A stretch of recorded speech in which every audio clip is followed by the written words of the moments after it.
শুক্রবার Agartala smart city প্রকল্পের আওতায় চলমান রাস্তা ও ড্রেন নির্মাণ কাজ পরিদর্শন করেন আগরতলার পৌর নিগমের মেয়র তথা বিধায়ক দীপক মজুমদার।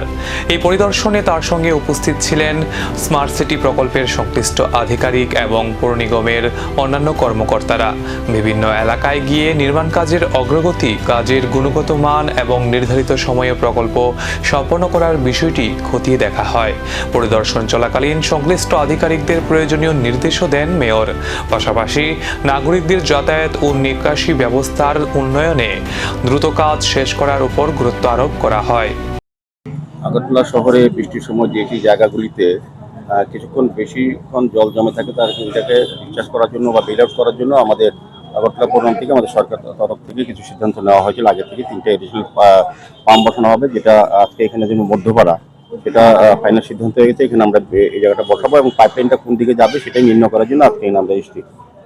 দ্বিতীয়ত আমাদের রামনগর 4 নম্বরে যেটা বসবে বাণিজ্য পীঠ বালিকা বিদ্যালয়ের সামনে, সেটাও পাইপলাইনটা কোথায় দিয়ে যাবে এবং সেগুলিও দেখার জন্য আজকে নির্দিষ্ট করা হয়েছে, আমরা ফাইনাল করে দিয়েছি।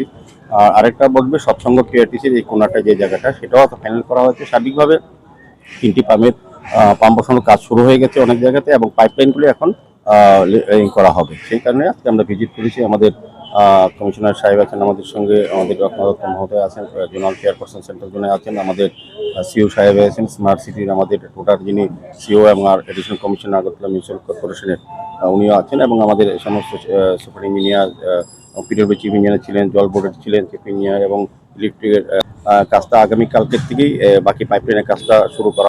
স্মার্ট সিটি প্রকল্পের অধীনে চলমান উন্নয়নমূলক কাজ কত দ্রুত শেষ হয় এবং তার সুফল কবে নাগরিকরা পাবেন, এখন সেদিকেই নজর।